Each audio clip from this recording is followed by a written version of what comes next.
Les carpes, les pêcher, les cuisiner, c'est une tradition qui date du XIIIe siècle. Et vous allez voir que la carpe, quand elle est bien cuisinée, c'est succulent. Olivier Martin et Jean-Pierre Rivalin nous emmènent sur place.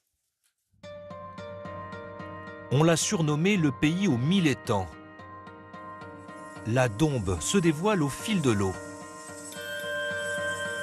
Et l'une des richesses de ce territoire, c'est sa tradition piscicole, ancestrale. Tire encore un peu.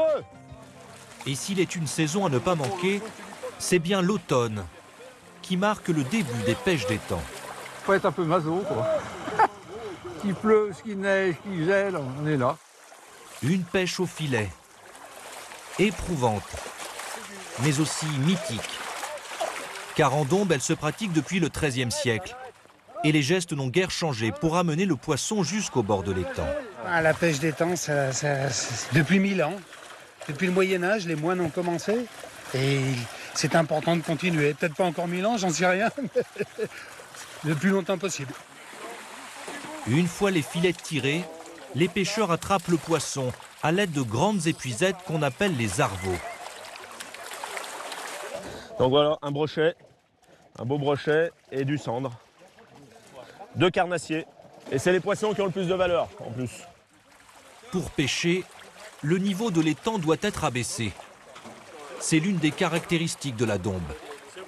La plupart des bassins sont reliés entre eux et un système de vannes permet de vider l'eau d'un étang dans un autre.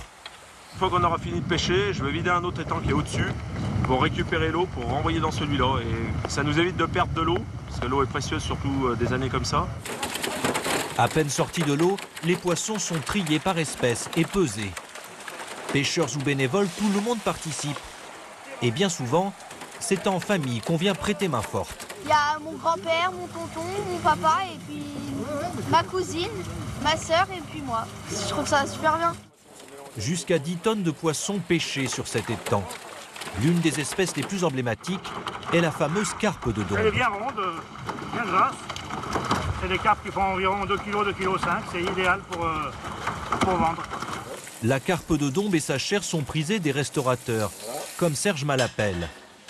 À l'automne, il la cuisine en filet, avec une poêlée de champignons des bois et une sauce à l'oseille.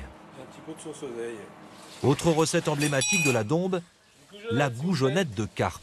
On va tout simplement couper la carpe en petits, comme des petits goujons, quoi. Si on les roule comme ça fait comme des petits poissons.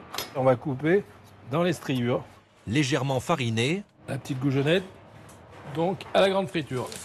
Puis saisie quelques minutes dans un bain d'huile. Donc accompagné d'une petite sauce. Là, c'est une petite sauce tomatée, pimentée. Il n'y a pas d'arrêt, c'est croustillant, c'est sympa. Ça se mange avec les doigts. Voilà. La simplicité et la fraîcheur du produit, c'est ce que recherchent les amateurs de carpe. C'est un produit fin, c'est fin en bouche. C'est circuit court, hyper frais, local. Tout est très bon dans les Dombes. Tout est très bon. Si la chair de carpe est appréciée, sa peau a également de quoi séduire. On en fait même du cuir. Là, ici, on voit des écailles un peu centrales, des écailles dorsales qui sont très marquées. Du coup, c'est chouette parce que chaque peau est différente et unique. Émilie Paradis travaille le cuir de carpe de Dombes pour réaliser des articles de maroquinerie ou encore des bijoux. Son atelier est situé à quelques kilomètres des étangs. Les peaux de poisson qu'elle achète sont tannées et teintes dans la région. Le produit est ainsi valorisé. Avant, les peaux étaient jetées, là, elles sont récupérées. Ça reste des produits du coup éthiques. On recycle des anciens déchets pour avoir de belles pièces à travailler en restant local. Un produit ancré dans un territoire qui perpétue ses traditions, ses savoir-faire. Des 1200 étangs que compte la Dombe, près de 700 sont aujourd'hui exploités par les pisciculteurs.